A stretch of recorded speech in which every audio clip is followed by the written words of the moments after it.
They came not as conquerors, but as saviors. That was the first mistake humanity made, believing the smiles. The ships arrived in silence, not a single weapon raised, each vessel a cathedral of glass and light that shimmered as it broke through the upper atmosphere. They did not demand surrender, nor did they fire upon Earth's defenses. Instead, they opened their doors and descended in peace. The Orion Compact called themselves guardians of the civilized galaxy, an ancient alliance of 12 species united by knowledge, reason, and prosperity. Their ambassadors spoke perfect English, their faces calm, eyes filled with what seemed like infinite understanding. They promised a new dawn for humankind. The first meetings were televised across the world. Billions watched as humanity shook hands, tentacles, limbs, and appendages with beings from the stars. The compact offered gifts, technologies so advanced they appeared like miracles. Nanofiltration systems turned polluted water crystal clear in seconds. Machines no larger than a coin could heal wounds, cure blindness, reverse paralysis. Hunger vanished in weeks as the compact's food replicators spread across the globe. Diseases once feared as unstoppable, cancer, malaria, dementia, became extinct overnight. The global economy, once fractured by greed and scarcity, stabilized. For the first time in millennia, Earth felt united. Borders softened, armies were dissolved. The compact called it integration. At first, no one questioned the price. Why would they? The compact didn't ask for gold, oil, or territory. They asked for trust. They requested joint governance, an advisory body that would ensure the safe transition of humanity into galactic civilization. The United Nations voted unanimously to form the Human Liaison Committee, a panel of scientists, diplomats, and economists. Behind the scenes, however, something quieter began to shift. Compact advisors attended every session, reviewed every policy, and quietly rewrote every law. Within a decade, human governments no longer made decisions, they implemented them. The compact's advice became mandates, their guidance became orders. But they never called it conquest, they called it progress. The compact introduced new systems of energy production, limitless fusion drawn from zero-point fields. They built towers of light that hummed with alien efficiency, connecting every human city into a grid they called the Unity Network. It powered homes, hospitals, and schools. It also powered the compact's control. Every human device, from communication arrays to agricultural drones, became linked through the network. The system was so seamless that humanity didn't even notice the moment it stopped belonging to them.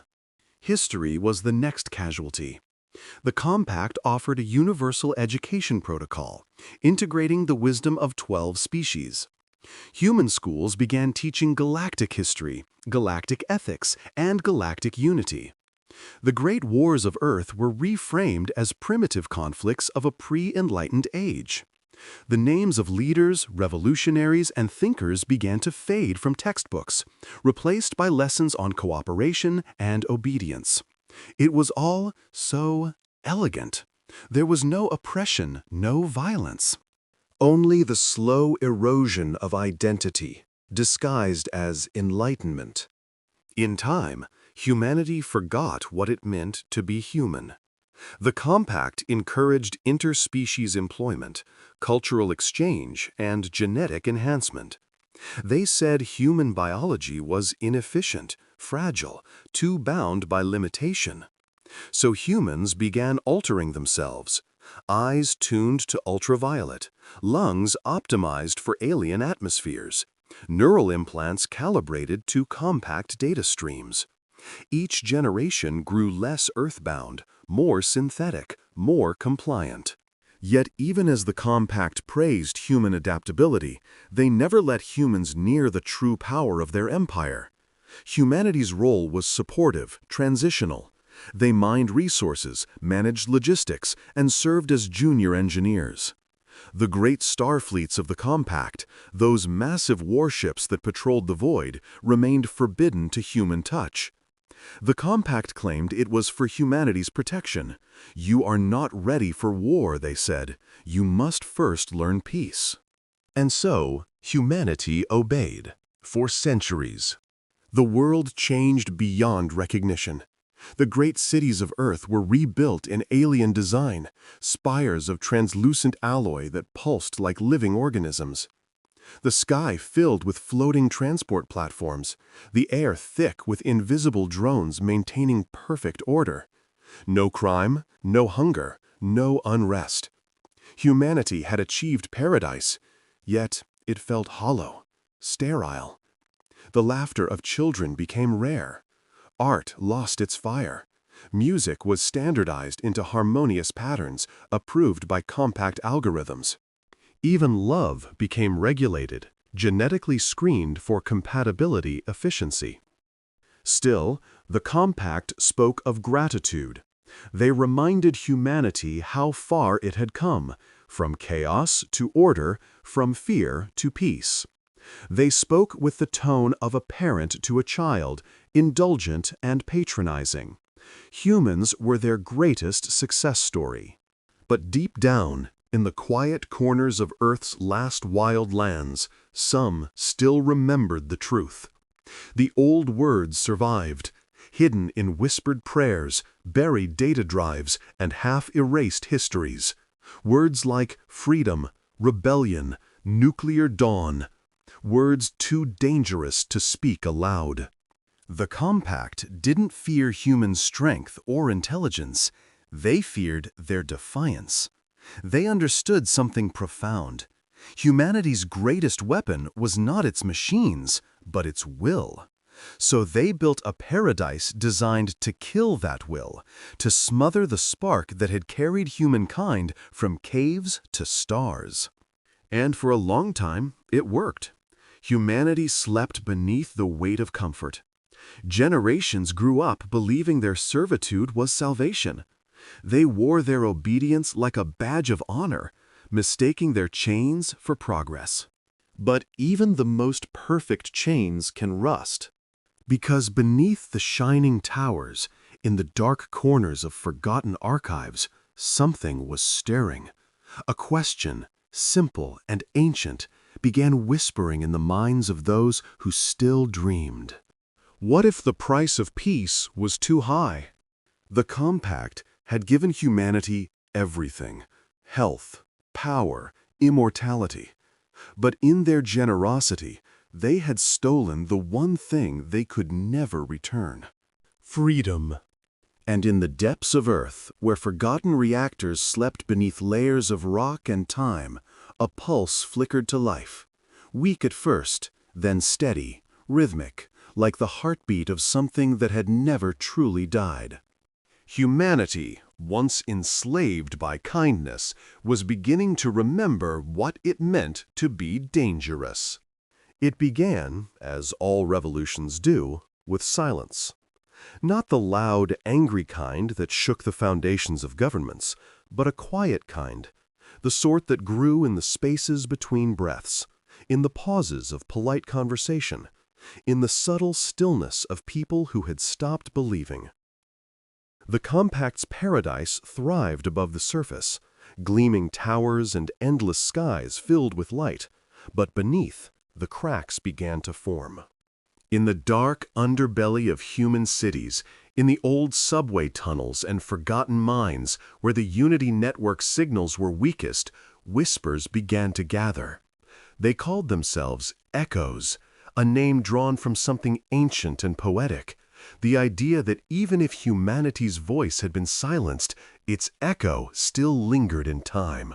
At first, they were historians, archivists, linguists, scholars who had stumbled upon forbidden data buried in the Compact's archives.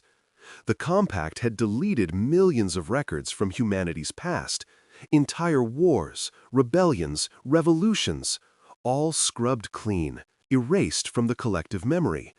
But fragments survived.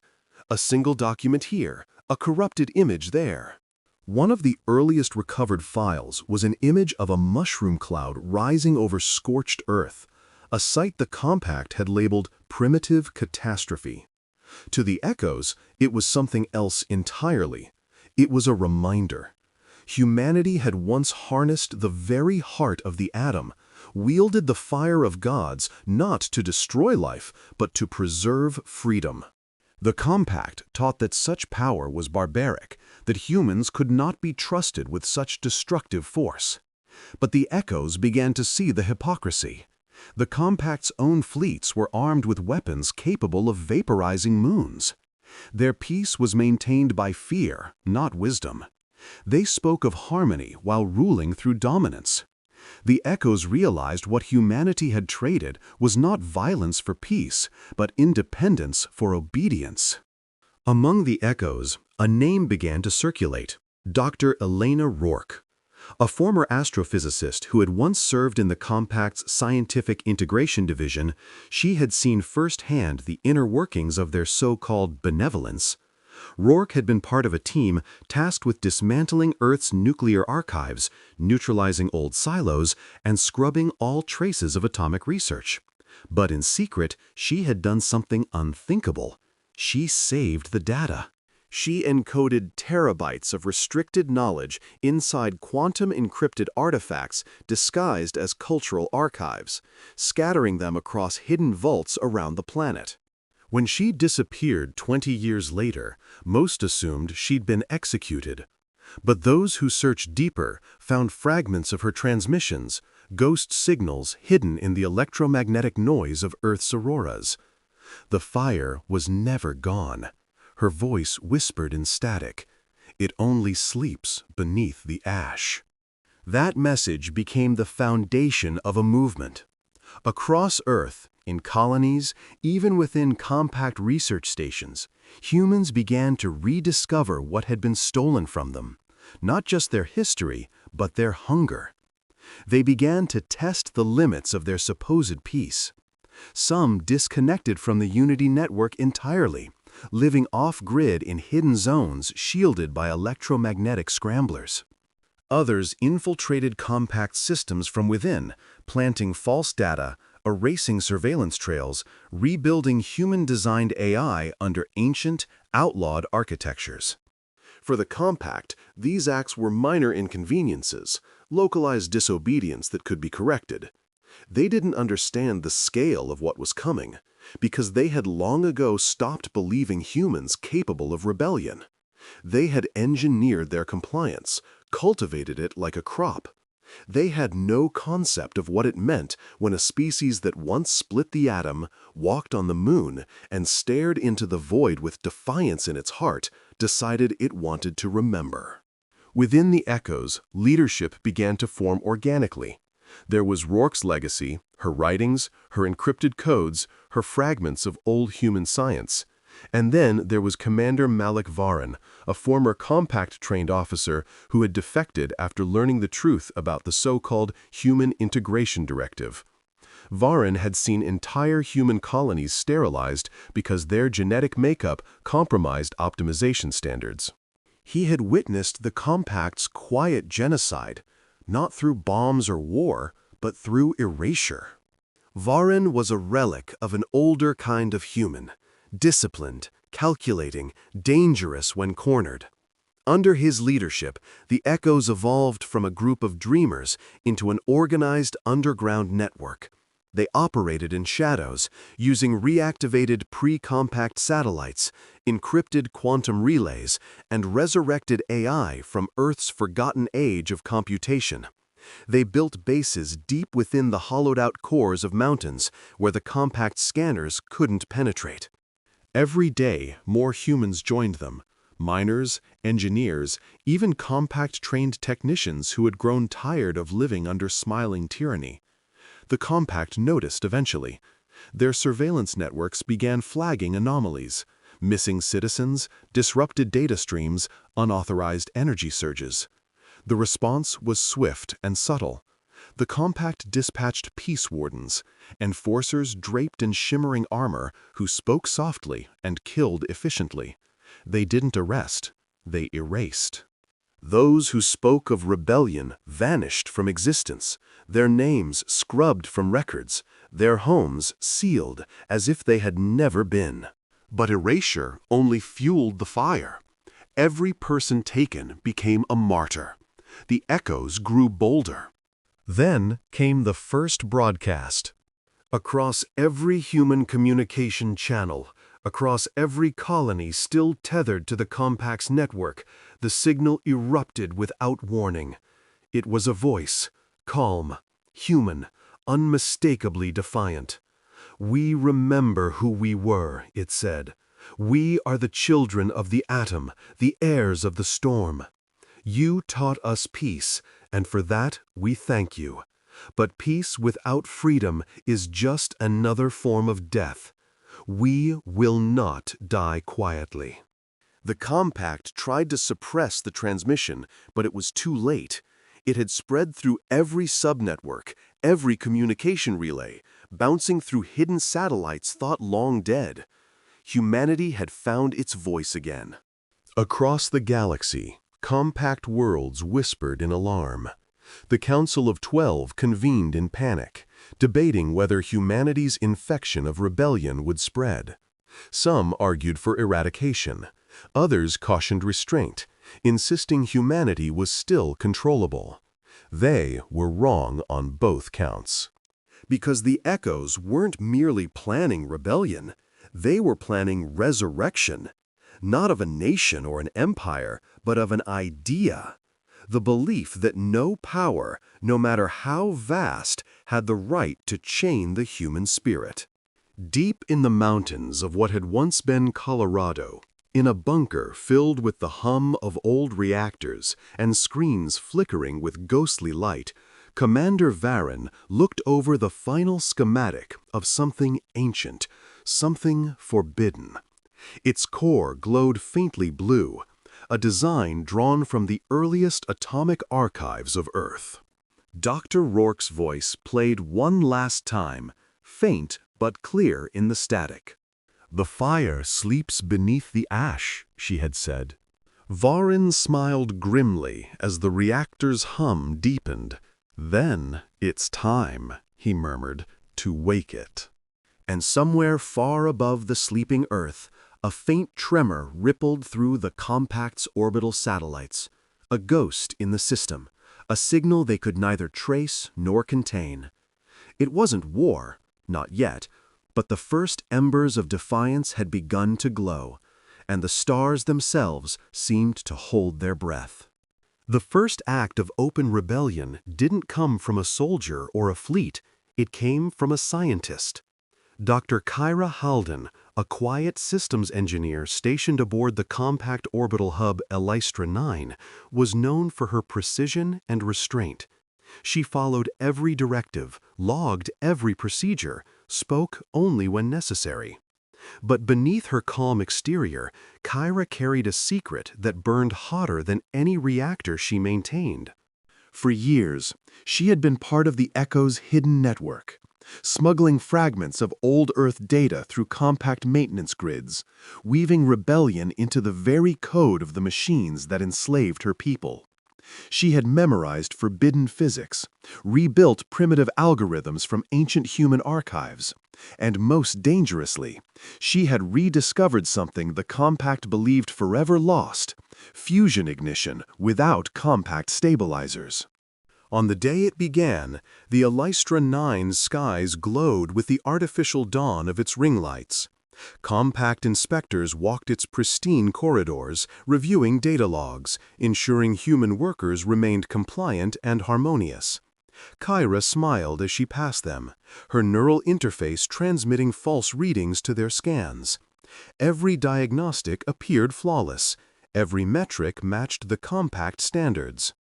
But deep in the reactor's underbelly, a human-made subroutine pulsed quietly. A heartbeat that didn't belong to any machine they knew. At 03:16 ship time, She initiated what her ancestors might have called the spark. In that instant, the compact's control systems blinked out, overridden by an archaic human command phrase that hadn't been used in 1,000 years. Manual override, Earth Protocol Alpha. The alien overseers froze, their luminous eyes flickering with confusion as control consoles filled with human script. Then, before anyone could react, the Elystra 9's main reactor roared to life, not in meltdown, but in awakening. The compact had never seen anything like it. The reactor didn't explode, it transformed.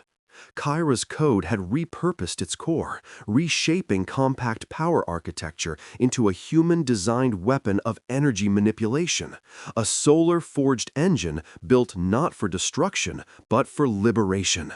Within minutes, the entire station was enveloped in a cocoon of blinding light. Compact patrol ships approached, demanding surrender, but their sensors failed, their comms jammed, their engines stalled mid-flight. When the light faded, the Elystra 9 was gone. In its place hung a silent object of unknown origin, orbiting like a ghost. The compact's fleet scoured the region, but they found nothing, only echoes of human radio signals looping endlessly through the void. The compact declared it an anomaly. The echoes knew better.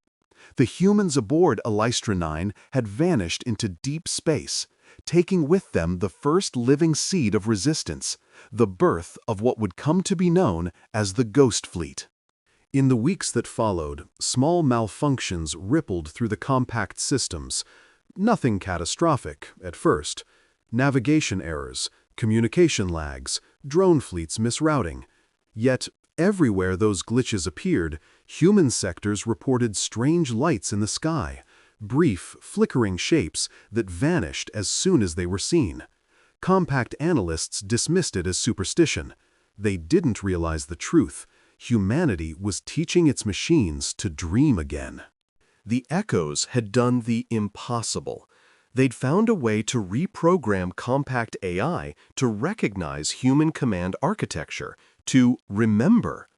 It was as though humanity's ancient spirit, encoded in long-deleted machine languages, had found its way back through the circuits of its captors. Every compact ship that had ever been maintained by human engineers now carried dormant fragments of code. Hidden within maintenance protocols, within energy calibrations, within the very heart of their systems, humanity's fingerprints had been waiting for a voice to wake them. Commander Malik Varan watched these developments from the underground base in Colorado, his eyes fixed on the flickering holographic map before him. Each spark of interference represented a sector where the compact's control was slipping. "They think we're still crawling," he murmured. "Let's show them we've learned to walk again." The echoes moved faster now. With the blueprints from Dr. Elena Rourke's archives and Kyra Halden's living example, they began reconstructing human technology in secret: fusion reactors, stealth ships, orbital relays. But they didn't build them in the old way. This time, they merged the knowledge they'd stolen from the compact with their rediscovered genius. The results were monstrous and beautiful. Ships that could slip between sensor wavelengths, reactors that thrummed with living energy, and drones capable of independent thought. The compact noticed, finally. Panic spread through their ranks. The Council of 12 held emergency assemblies, broadcasting decrees that humans would be rebalanced, their freedoms restricted further. Armored fleets were deployed around Earth's orbit. Peace wardens raided suspected rebel sectors, burning entire settlements to ash. But it was too late.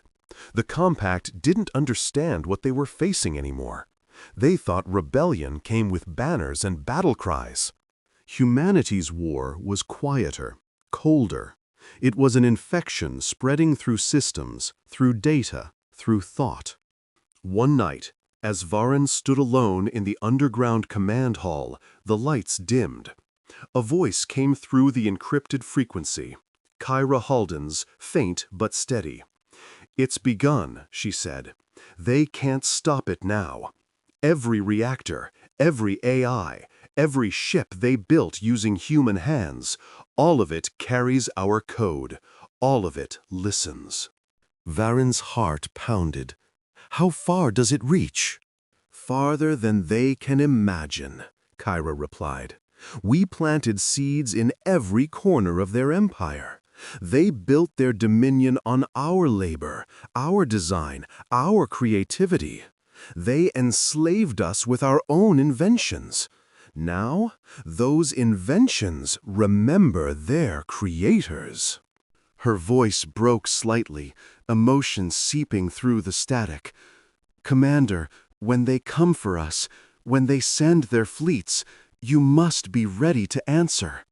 Varen looked up at the flickering map, watching as more systems turned red, compact signals faltering one by one. "We're ready," he said quietly. "And when they come, they won't find slaves." They ended the transmission there. But long after her voice faded, Varen could still hear the echo of her words in the humming silence of the base.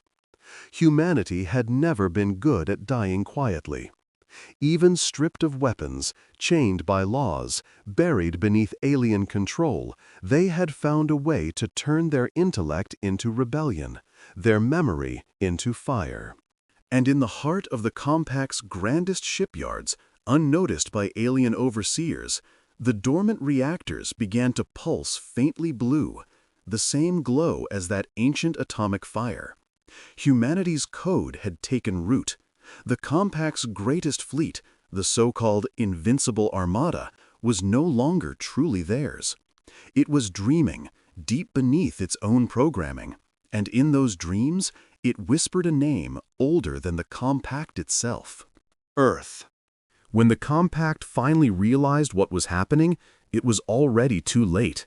The infection had spread beyond control, seeping into every level of their empire, from the smallest cargo drone to the grandest warship. But it wasn't chaos they faced. It was something far more precise, far more terrifying: human coordination. The Compact's Council of 12 called it the Machine Plague. They didn't understand that it wasn't a virus, it was a reclamation.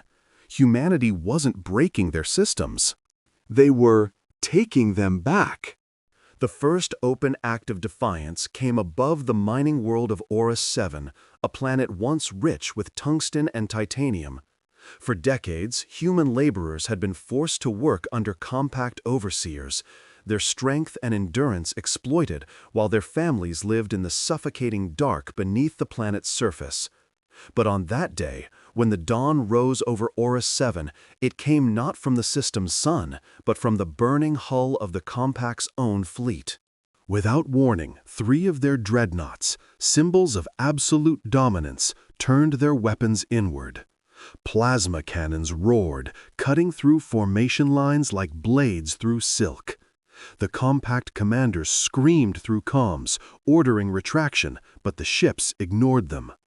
On every display, human script flooded across the interfaces. Then came a single broadcast, in a language the Compact hadn't heard in centuries: English. "This is the Echo Fleet. We are reclaiming what's ours." The message repeated once, calm and measured, before cutting to static. By the time the Compact regained partial control, their fleet was gone, vanished into faster-than-light slipspace, leaving only a debris field and a single human flag drifting among the ashes. News of Horus 7 spread like wildfire across the galaxy. Entire Compact sectors fell into panic. Communication grids overloaded with reports of ships going rogue, drones self-destructing, manufacturing hubs halting production. At first, they believed it was sabotage. Then they realized it was something deeper. Every piece of technology built with human hands was responding to a silent command, awakening from centuries of servitude. The Compact had built their civilization on the foundation of human brilliance, and that brilliance was now turning against them. Meanwhile, deep within Sol, humanity moved unseen. Beneath the scorched ruins of Earth's surface, the underground bases of the Echoes thrummed with life. Vast chambers filled with resurrected machines from humanity's golden age. Old fusion drives, reconstructed AI cores, and weapons that hummed with contained starfire. Commander Malik Varen stood at the center of the operations chamber, surrounded by dozens of engineers and officers. The holographic map before them was no longer filled with compact symbols. It was bleeding human red. "They'll send their full armada," one of his lieutenants warned. "They'll burn us out of existence before we can expand beyond the Sol perimeter." Varen didn't respond immediately. His gaze lingered on the hologram, the massive networks of human-coded systems spreading outward like veins. "No," he said finally, "they'll try. But their weapons are ours now. Their ships carry our code, and their engines hum with the energy we taught them to control. Every chain they forged to bind us was made from our own hands, and now those chains are melting." He turned to his officers. "Deploy the Ghost Fleet." The room fell silent. The Ghost Fleet, the myth that had haunted the Compact for years, wasn't a rumor anymore. It was real. It had been real ever since Kyra Halden disappeared aboard the Elystra 9. Now, hundreds of stolen or reprogrammed Compact ships, each stripped of alien insignia and refitted with human control systems, drifted unseen in deep space. They were fast, silent, and invisible to Compact sensors, and now they would strike. The first target was the Compact's core beacon at Yeltrin Prime, the central relay that kept their fleets coordinated. Without it, their entire command structure would fall into chaos. The Ghost Fleet moved like shadows through the dark, their hulls bending light and radiation, invisible even at point-blank range. Compact patrols passed by, oblivious. When the humans struck, they did so without warning or sound. The Yeltrin Prime defense grid activated too late. Compact cruisers launched counterfire, but their targeting systems glitched, showing thousands of phantom signals. By the time they corrected their sensors, the human fleet was already inside their perimeter. Explosions bloomed across the void like dying stars. The beacon itself cracked open under the focused fire of rail cannons and fusion lances. And in the heart of the battle, one ship, the Elystra's Light, rebuilt from Kyra's lost station, transmitted a single phrase to every system in range. "Humanity endures." Then the beacon went dark. Across the galaxy, the Compact's fleets lost coordination. Armadas drifted aimlessly, their communication relays severed. Civilian stations went offline. Thousands of planets plunged into darkness. The Council's broadcasts turned frantic, then silent. Back on Earth, Varen stood before the central reactor that powered their hidden base. Its massive core pulsed blue-white, the air vibrating with contained power. Around him, humans worked tirelessly. Engineers, pilots, cyber warriors. Generations of survivors who had never seen the stars with their own eyes now stood ready to reclaim them. Varen closed his eyes and whispered, "We were born from fire. It's only fitting that we return to it." Moments later, a soft chime echoed through the command deck. A new transmission, this one from a location they hadn't expected. It was Kyra Halden. Her voice was distorted, ghost-like, carried through layers of interference. "They're mobilizing the Prime Armada," she said, "all 12 fleets converging toward Sol. They want to end us completely." Varen smiled faintly. "Then they'll get their wish. We'll show them how humanity ends and how it begins again." In orbit above Earth, old satellites came alive for the first time in centuries. Their metallic shells unfolded like wings, revealing ancient Terran emblems etched into their cores. Each one pulsed once with light before vanishing into hyperspace, carrying a message across the stars, not of surrender, not of diplomacy, but of warning. When the Compact's fleets arrived, they would find no armies waiting, only silence. But that silence would not be peace. It would be the calm before the world burned, before the rage of a species long oppressed ignited once more. Humanity had been forged in conflict, tempered in despair, and sharpened by memory. Now, as their fleets stirred in the darkness, as the ghosts of Earth prepared to rise, the galaxy was about to learn a truth it had spent centuries trying to bury, that you cannot enslave fire.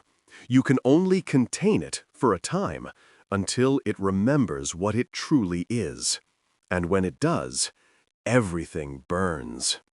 The sky above Earth was no longer black. It burned with streaks of gold and crimson as the compact armadas descended through the solar void, their engines pulsing like artificial suns. 12 fleets, each containing thousands of ships, moved with brutal precision. From orbit, they looked like a storm of steel and fury, an unstoppable force meant to erase humanity's final defiance from the galaxy. Inside the hidden command core beneath the ruins of the old Terran capital, Commander Malak Varan stood before a panoramic holographic projection of the system. The image shimmered with the flicker of countless red dots, each one an enemy vessel entering Earth's gravity well. The hum of the war room was electric, a mixture of fear, anticipation, and grim satisfaction. Around him, the last generation of human resistance waited in silence. They knew what was coming. They knew what had to be done. Kyra Halden's distorted transmission had warned them hours ago, but even she couldn't have imagined the sheer scale of the Compact's fury. Varan watched the hologram as the fleets formed a vast orbital ring around the planet, a noose tightening around Earth's throat. Their weapons arrays glowed brighter, preparing to unleash energy that could shatter continents. And yet, humanity did not tremble. Varan spoke, his voice cutting through the command deck. "They think they've come to burn us out," he said softly, "but they've already walked into the fire." He turned toward the primary control console, where an array of ancient devices awaited activation, relics of a forgotten era, salvaged from beneath the crust and reforged with human hands. Each one bore markings of old Earth science, CERN seals, NASA identifiers, and faded insignias from pre-war research labs. Together, they formed the Helios Array, the last weapon humanity had ever built before the Compact's arrival centuries ago. The Helios Array wasn't a cannon or missile.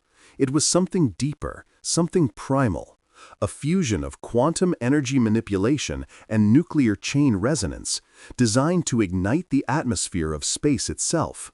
A weapon meant not to destroy life, but to deny domination. Varan placed his hand over the central key, the biometric scanner glowing to life beneath his palm. "Kyra," he said, opening a private channel, "are you in position?" Her voice came through, faint but resolute. "The Ghost Fleet is ready. Once you fire, we'll draw them in close. They won't have time to retreat." Varan nodded, understood. "For humanity."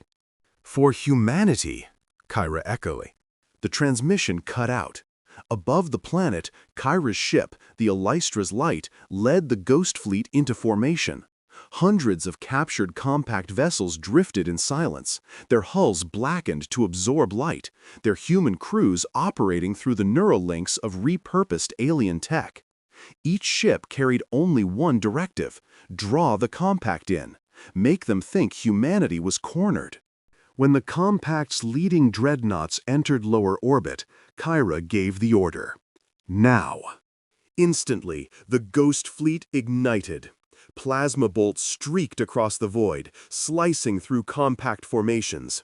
Missiles exploded like supernovas, their warheads blooming into brilliant arcs of destruction. The Compact responded with overwhelming firepower, their beams carving through space, vaporizing ships by the dozen.